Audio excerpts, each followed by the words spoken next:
Salut, je m'appelle Warda, je suis professeure de pole dance. C'est parti. J'ai peur. C'est une question qui vient de Magali. Le ou la pole dance? La pole, c'est la barre, donc moi, ouais, je dirais plus la pole dance. Alors, la deuxième question.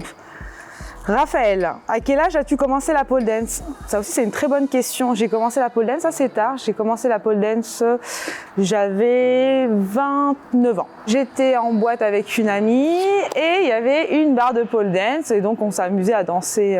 Et puis elle m'a dit, ça t'intéresserait pas de prendre des cours? J'ai entendu dire qu'il y avait des studios sur Paris et donc on s'est inscrit à un premier cours de pole dance toutes les deux et là, honnêtement, ça a été vraiment la révélation. Alors c'est une question de Nono. À quel point faut être physiquement fort pour pratiquer ce métier? Avant de commencer à pratiquer la pole dance, je ne faisais pas de sport. J'étais la dernière en EPS, enfin bon bref, je n'aimais pas du tout le sport. Quand je dis que ça a été vraiment une révélation, ça a été vraiment une révélation. Et quand j'ai commencé physiquement, j'étais pas du tout comme ça. Je faisais 10-15 kilos de moins et je n'avais pas un gramme de muscle. Donc on peut commencer à tout âge et sous toutes conditions physiques. Alors c'est une question de Malo. Est-ce un métier accessible et bien payé? Te sens-tu en sécurité en ayant ce métier? Donc c'est un métier qui est accessible, oui. J'étais dans le bâtiment en fait quand j'ai commencé la pole dance, donc ça n'a strictement rien à voir.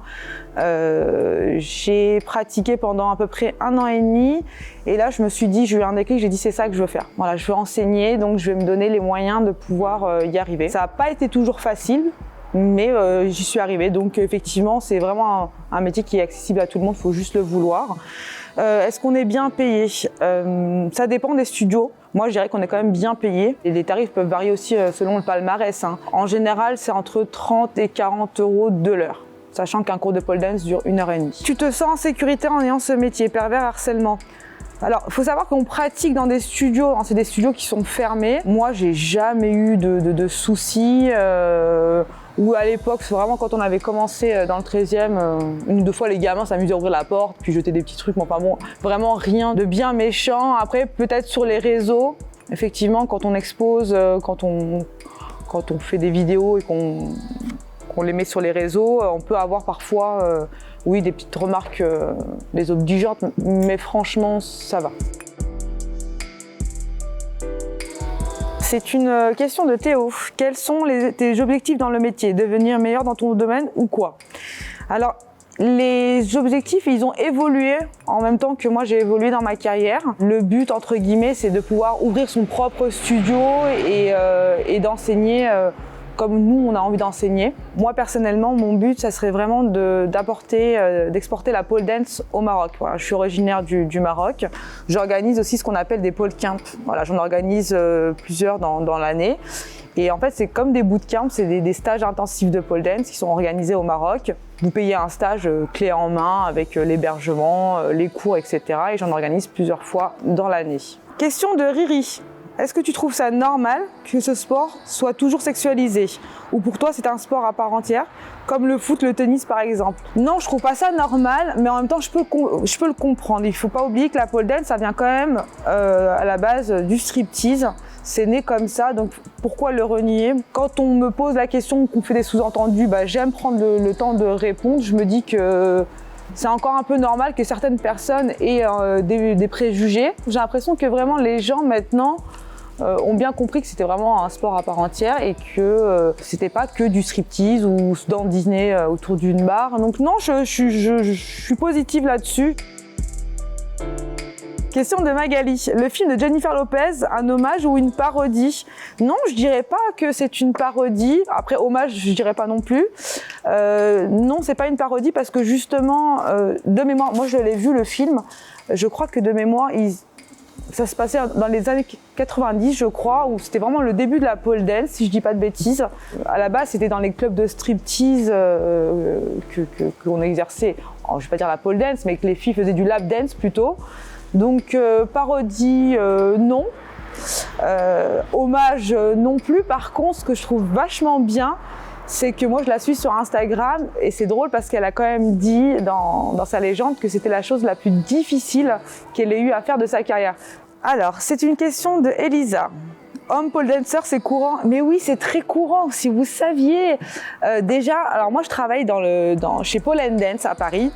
C'est le meilleur studio d'Europe, donc j'en suis quand même assez fière.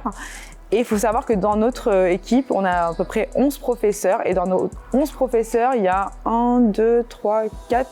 Il y a 4 garçons, 4 professeurs. Sur une dizaine d'élèves, j'ai 1 ou 2 garçons. Et non, c'est vraiment très courant. Alors, c'est une question de Le Petit Loup. Est-ce que ça attire les garçons de faire de la pole dance? Bah évidemment, oui. Voilà. Quand on me demande ce que je fais, en général... Ouais, ça attire les garçons. Ça reste le mythe de la pole danseuse, où on pense que si sa nana est pole danseuse, on a le droit à des shows tous les soirs. Non, mais je peux comprendre. Après, encore une fois, je suis hyper indulgente là-dessus. Je peux comprendre que quand on regarde les vidéos, etc., bah, on se dit, tiens, elle est hyper sexy. Question de Jamie. C'est quoi le secret de la barre? Tu tournes autour d'elle ou elle tourne toute seule? Super question, pareil, ça aussi. Souvent, quand j'ai des élèves qui font leur premier cours, leur cours initiation, donc je leur explique bien qu'en fait, regardez, hop, elle tourne sur elle-même. Et en fait, là, si tu visses le petit écrou, elle devient statique. Donc on peut exercer la pole dance de manière statique ou en spin. Alors, pendant le ramadan, tu pratiques la pole dance? Non. Donc, ça m'est déjà arrivé pour des raisons financières de travailler pendant le ramadan. Mais j'évite. Si j'ai la possibilité de ne pas le faire, je ne le fais pas. Mais ça m'est déjà arrivé. Par contre, c'est vraiment difficile. À qui ou devant qui tu n'oses pas dire que tu fais de la pole dance?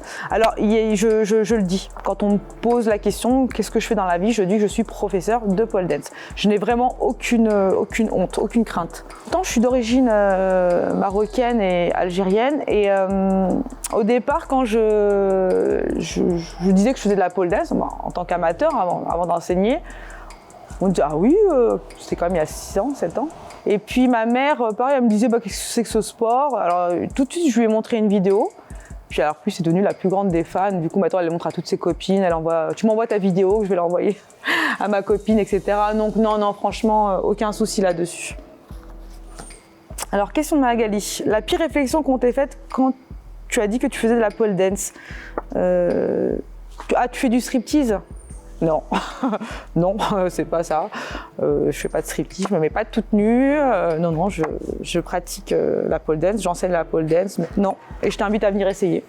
Question de Nmoku. Ça arrive souvent les accidents parce que ça a l'air dangereux. J'ai jamais eu de chute. Par contre, une de mes élèves m'a cassé le nez. À force d'enseigner, maintenant, on peut voir quand l'élève est en danger. Donc j'ai vu que l'élève allait faire une très belle chute, donc j'ai couru. Et j'ai voulu la rattraper, mais j'ai pris son talon en plein dans le nez. J'ai quand même fini mon cours, très pro la nana. J'ai fini mon cours et puis je suis descendue, puis là j'ai vu des petites étoiles.